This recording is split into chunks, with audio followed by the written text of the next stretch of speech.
মালয়েশিয়ার আজকের news. Flight বাতিলে বিপাকে মালয়েশিয়াগামী ৩০ শ্রমিক, দায় নিচ্ছে না এয়ার ইন্ডিগো। সমাধান কে করবে? বিস্তারিত জানতে ভিডিওটির শেষ পর্যন্ত দেখুন। ঘূর্ণিঝড় রিমালের প্রভাবে মালয়েশিয়ায় যাওয়া হল না বাংলাদেশি ৩০ কর্মীর। গতকাল সোমবার সন্ধ্যায় হজরত শাহজালাল আন্তর্জাতিক বিমানবন্দর থেকে তাদের এয়ার ইন্ডিগোর ফ্লাইটে যাওয়ার কথা ছিল, কিন্তু ফ্লাইট বাতিল হওয়ায় সেটি আর সম্ভব হয়নি। এদিকে সংশ্লিষ্ট এয়ারলাইন্স কর্তৃপক্ষ তাদের কোনো থাকা খাওয়ার ব্যবস্থা করেনি। বিষয়টি এড়িয়ে যাচ্ছেন তারা। ফলে বাধ্য হয়ে ৩০ কর্মী এয়ার ইন্ডিগোর কাউন্টারের সামনে গতকাল রাত থেকে অবস্থান করছেন। জানা গেছে ম্যাস বাংলা ওভারসিস নামে একটি এজেন্সি তাদের মালয়েশিয়ায় পাঠাচ্ছে। তাদের ফ্লাইট ছাড়ার কথা ছিল সোমবার সন্ধ্যা ৬টায়, কিন্তু রিমালের কারণে ফ্লাইট বাতিল হয়। এরপর থেকে তারা বিমানবন্দরের ভেতরেই অবস্থান করছেন।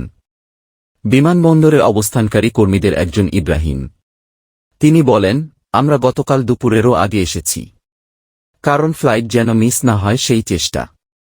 কিন্তু খারাপ আবহাওয়ার কারণে ফ্লাইট বাতিল হল।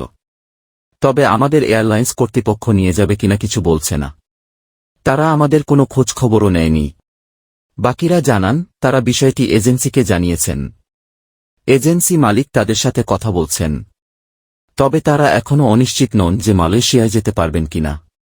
তারা আরও জানিয়েছেন গত রাত থেকে তারা বিমানবন্দরের ভেতরেই অবস্থান করছেন। এয়ারলাইন্স কর্তৃপক্ষ তাদের সাথে এখনও কোনো যোগাযোগ করেনি। এতে তারা বেশ হতাশ। তারা এখন বিমানবন্দরের ভেতরে জড়ো হয়ে অপেক্ষায় আছেন কখন তাদের ডাক আসবে। গতকাল ফ্লাইট বাতিল হওয়ার পর তাদের বাসায় চলে যেতে বলা হয়, কিন্তু তাদের বেশিরভাগই ঢাকার বাইরে থেকে আসা। ওই সময় ঝড়ও শুরু হয়। ফলে তারা কোথায় যাবেন, কি করবেন তা নিয়ে বিপাকে পড়েন। বাধ্য হয়ে তারা বিমানবন্দরের ভেতরেই থেকে যান।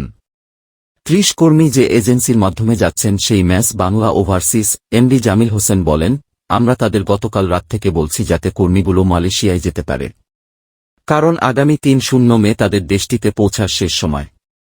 কিন্তু তারা প্রথম দিকে বিষয়টি গুরুত্ব দেয়নি।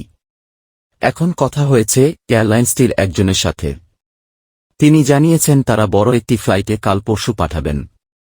তবে যেতে না পারা যাত্রীদের কোনো খাবার, হোটেল রুমে থাকার ব্যবস্থা করেনি এয়ারলাইন্সটি। যদিও এটি নিয়মের মধ্যে পড়ে, কিন্তু তারা খারাপ আবহাওয়ার দোহাই দিয়ে বিষয়টি এড়িয়ে যাচ্ছেন। জামিল হোসেন বিষয়টি বেসামরিক বিমান চলাচল কর্তৃপক্ষকে বেবিচক জানিয়েছেন। তারা এখনও কোনো ব্যবস্থা নেওয়ার কথা তাকে জানায়নি।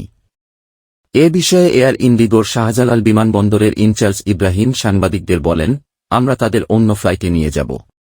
যেহেতু তাদের ৩০ মে শেষ সময়, সেই সময়ের মধ্যে পৌঁছানোর চেষ্টা চলছে। তাদের খাওয়া দাওয়া ও থাকার ব্যবস্থা করেছেন কিনা এমন প্রশ্নে তিনি বলেন, আসলে আপনারাও তো বুঝতেছেন আবহাওয়া খারাপ। এখানে কারো হাত নেই। আর এমন অবস্থায় এসব নিয়মেও পড়ে না।